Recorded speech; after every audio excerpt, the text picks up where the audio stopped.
A socialização da criança começa em uma fase da vida onde fantasia e imaginação comandam o processo. Entre 4 e 6 anos, brincar quer dizer trabalhar.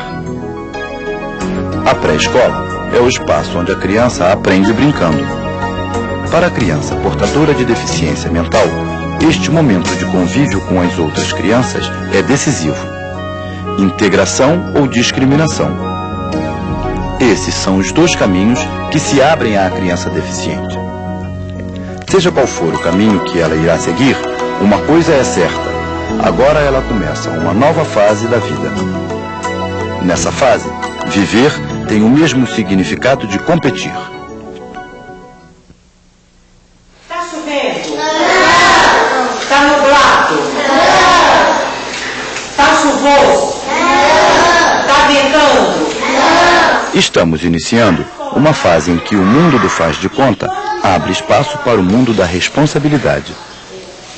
Agora existe a preocupação com os horários e os deveres da escola. E também há a expectativa dos pais e dos professores com relação ao desempenho escolar.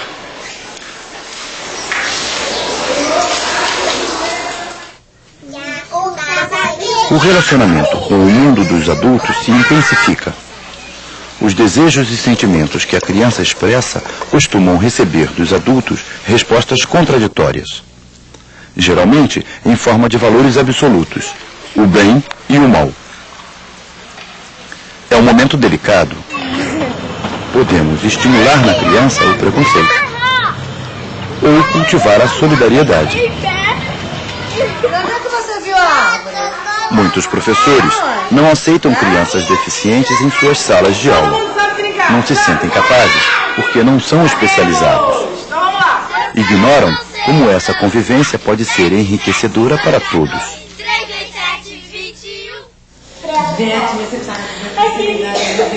No caso das crianças com deficiência mental, a falta de conhecimento sobre suas condições e suas possibilidades alimenta o medo e cria fantasmas. Mas eu penso que o nosso olhar está completamente equivocado.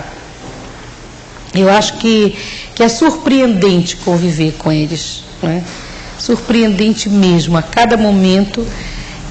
Quanto mais eu convivo, mais eu acho interessante. Eu acho que para poder haver uma integração e uma mudança de mentalidade, também os portadores de deficiência têm que mudar a sua mentalidade e as famílias.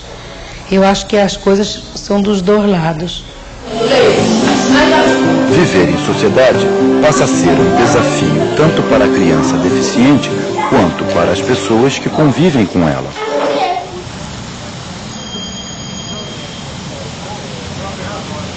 Nós temos crianças que não têm dificuldade, nós temos crianças que são às vezes hiperativas, crianças até assim com um potencial tremendo, mas aquela criança incomoda. E desde que ela incomode, ela é colocada de lado. Então, o nosso sistema trabalha com aquela criança dentro de um padrão. Então, aquela que sofre um desviozinho de comportamento, de gênio, ou que incomoda, então ela já é classificada de criança especial.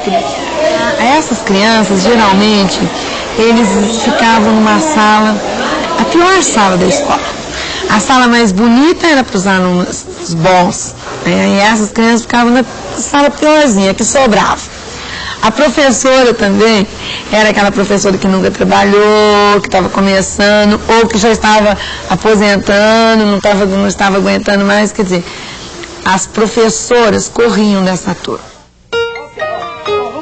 Também fora da escola, o dia a dia da criança deficiente mental é um desafio constante. E aí, o apoio dos pais é muito importante. Além de continuar o trabalho desenvolvido na escola, há muitas conquistas pela frente. Combater a inatividade, estimular as potencialidades, um verdadeiro aprendizado para pais e filhos. Diante de situações inéditas e desafiadoras, o sucesso depende da intuição e da vontade de se fazer o melhor.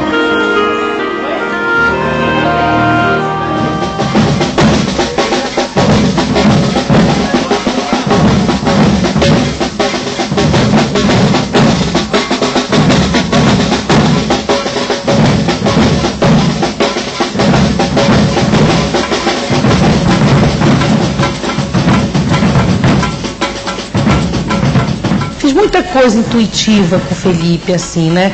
Cada vez que vinham as dificuldades, como é que eu vou fazer? Então, às vezes, eu tive que inventar, né? Ser criativa nesse meu processo.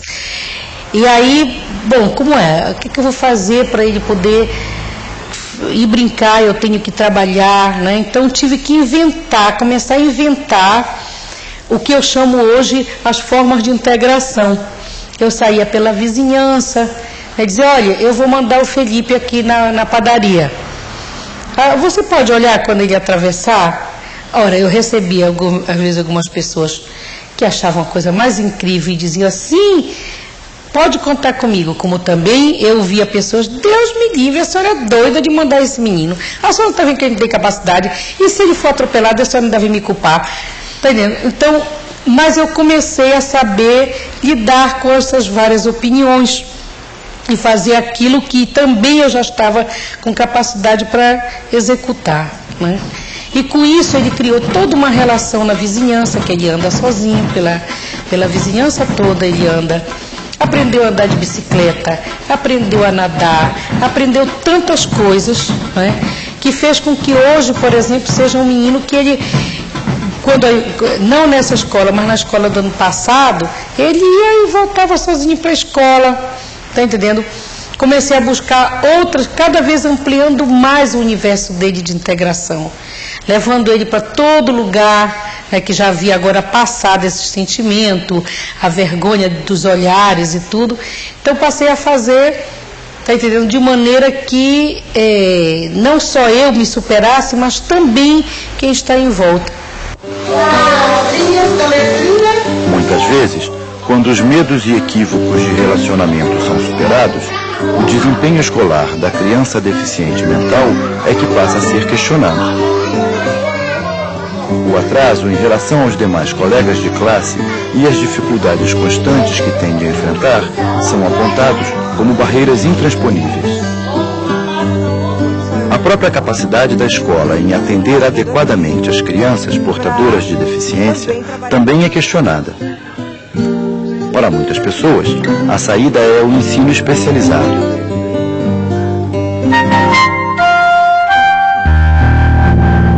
No Centro Especializado em Neuropsicológico, a implantação do laboratório que chama Informativa, né, que é uma formativa, né, de utilizar a informática.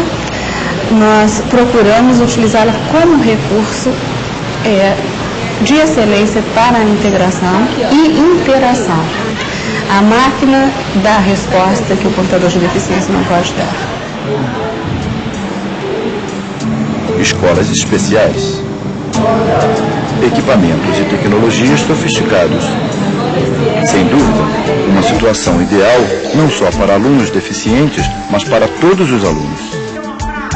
Será que a integração só pode acontecer nessas condições? Não é o que mostra a experiência da cidade mineira de Lavra. Aqui, a APAE criou um projeto de ação complementar. Olha o camaleão, olha o rato. O objetivo principal é combater a discriminação e estimular a integração das crianças. Olha o rabo dele, sai por esse meio, senão ele cai. O cachimbo era de todo mundo vai ser serpente. Esta é uma história de uma serpente. Esse projeto já existe há 10 anos. Desde então já vem sofrendo uma série de modificações, porque a gente vai observando o que está dando certo, o que não está dando certo. É uma equipe formada por um psicólogo, que é o Zé Luiz, tem a nossa coordenadora, que é a Deise, que é uma pedagoga, tem as professoras, hoje nós somos em 3, né? E nós itineramos nas escolas. Nós temos a nossa escala fixa, que são 3 escolas por professor. Então nós atendemos um total de 9 escolas. Nós atendemos as crianças que apresentam dificuldades de aprendizagem dentro da escola regular, mas assim, as crianças que não conseguem assimilar, aprender do método que a professora usa, que a escola usa. É uma escola de periferia, né? Abrange um bairro já assim socioeconômico baixo, né? e são crianças mais hostilizadas, né, por causa de estar num bairro mais afastado mesmo. E a classe aqui social, ela é muito precária, né? Vem de famílias mais tumultuadas. São meninos que não conhecem nem as vogais, eu pego sem conhecer as vogais. E já, né, cumprindo um programa da escola há 2 anos. Então chega para mim com 2 anos, assim, eu olho, a criança nem um nome sabe escrever. Né? E ali eu começo todo aquele trabalho, vou lá atrás de novo, bem na pré-escola, bem ludicamente, e venho trazer. Ao final de um ano, eu digo que nos primeiros 6 meses é só mais contato. Os meninos no segundo semestre é incrível, é notório mesmo. Você vê os meninos já escrevendo o nome, fazendo ordens mais simples. Uma cor azul para cada um pega uma cor roxa. O projeto de ação complementar é uma proposta de educação integrada premiada pela Unesco. Nas palavras de uma diretora de escola, ele não gera gastos para a escola e não faz nada difícil ou impossível. Em resumo, é um projeto que tem os pés no chão e leva em conta o ritmo e as características individuais de aprendizagem. Então a gente usa métodos alternativos, né? Muito na ludoterapia, muito um trabalho terapêutico, né? Seria o caso. Com brincadeiras, jogos. A gente sempre procura saber o que a criança está estudando dentro de sala de aula, para poder confeccionar material, sempre aproveitando sucata, dentro do tema, dentro do que eles estão estudando. E já aproveitando que eles também estão sendo alfabetizados pela professora, a gente vai confeccionando material e vai já direcionando a atividade. Quanto é? 7. Se eu fizer isso daqui? Porque eu não faço um plano de aula para o mês inteiro. Cada dia eu faço o plano para o outro dia. Ou, de acordo com o rendimento, eu verifico o que eu preciso trabalhar mais. Eu vou ter que voltar naquele do conjunto mais uma vez? De que maneira? Se não deu certo daquela maneira, que maneira que eu vou fazer? Eu vou fazer usando outro tipo de exemplo, né? A gente procura muito o corpo, né? A questão do corpo. A gente, é como se a criança estivesse assim, ela se situar, ela perceber que ela existe, que ela não é um ser externo da realidade, ela é um ser presente, atuante, né? No dia a dia, ela é importante. A gente tem crianças que a autoestima está lá embaixo, que não se veem como gente, que não se veem como sujeito, que não se veem como um agente importante no processo educativo, né? Tão importante que sem eles a gente não existiria, né? E assim a gente vê o resultado assim, da criança pedir mais, a criança da sugestão. Antes a criança era tímida, calada, tinha medo de falar, agora ela se permite errar, ela se permite arriscar, sabe? Porque a gente percebe que a gente dá oportunidade, espaço para isso. Ela perceber que ela é respeitada e não tem como ela não te dar esse retorno, né? E isso tudo vai refletindo em quê? Interesse em querer aprender, interesse de se situar no processo que ela está vivendo. Que cor que é essa daqui? Ah, muito bem! E o vermelho, como que chama a figura? A hora que ela consegue ler alguma palavra, que você vibra com ela e tal, ela não sente que aquilo ali é hipocrisia. Ela sente que aquilo ali ela venceu. E que daqui pra frente é tipo assim, mais fácil. Porque a pedra maior ela conseguiu tirar do lugar. A escola reproduz os preconceitos da sociedade. O programa escolar não considera as condições individuais dos alunos. A ênfase que dá no desenvolvimento cognitivo da criança afasta o aluno com deficiência mental da sala de aula.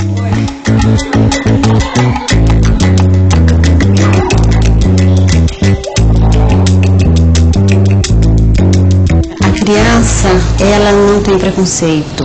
Ela vê o diferente porque quando tem traços físicos são visíveis. Ela percebe o diferente, mas amanhã ela brinca como qualquer uma outra criança. Não há nenhum preconceito, principalmente na pré-escola e mesmo nas séries iniciais. perguntas aparecem, a professora responde com naturalidade e isso passa quase despercebido, entende? O preconceito realmente vem do adulto. Por isso que, na minha experiência, desses anos todos de integração, quanto mais cedo integrar, melhor para a criança, melhor para a sociedade, melhor para as outras crianças que não têm convívio com pessoas deficientes. Independente das dificuldades ou deficiências dos alunos, o compromisso do educador é com o processo de transformação do ser humano. Projetos e ações de educação integrada têm a vantagem de garantir o desenvolvimento harmonioso da criança. Para isso, os recursos escolares devem ser diversificados e, se possível, integrados. Nós vamos às escolas preparar para receber o nosso aluno, né? De uma forma muito descontraída, dizendo para eles que o nosso aluno é um aluno como qualquer um outro, apenas ele tem uma limitação, mas ele se comporta socialmente como qualquer uma outra pessoa, ele pode ter um comportamento como qualquer uma outra pessoa, tá? Então, para a gente tirar aquele mito de que o nosso aluno não pode conviver socialmente com os outros, tá? E a gente isso faz desde os professores, os porteiros da escola, a cantina, a gente prepara toda a escola para tratar aquele aluno como um ser, como um aluno, como um outro aluno. A gente não quer que a nossa criança seja tratada com discriminação em nenhum momento. Macaquinho, quer ser meu amigo? E o macaquinho disse... Preparar a comunidade escolar significa discutir todas as dúvidas e questões. Um processo onde se conversa sem reservas sobre a deficiência. Eu não gosto de ninguém, quero viver sozinho. E quem quer ser o macaquinho? O resultado melhor para mim, o que mais me agrada é saber que o menino está feliz na escola, gosta da escola e gosta dos colegas. Para mim é um resultado fundamental. É incrível. No final do ano a gente percebe assim, sabe, o desenvolvimento da criança. Não é uma coisa imensa, mas você percebe aquelas coisinhas pequenas que no futuro você sabe que vai se tornar uma coisa grande. É o início para uma coisa maior. Então a gente fica super feliz de ver criança que consegue vencer etapa, né? No próximo ano já está acompanhando uma turma bem melhor. E é bom demais, eu fico emocionada no final do ano quando eu vejo meus meninos, o que eles aprenderam no curso de um ano. É bom demais.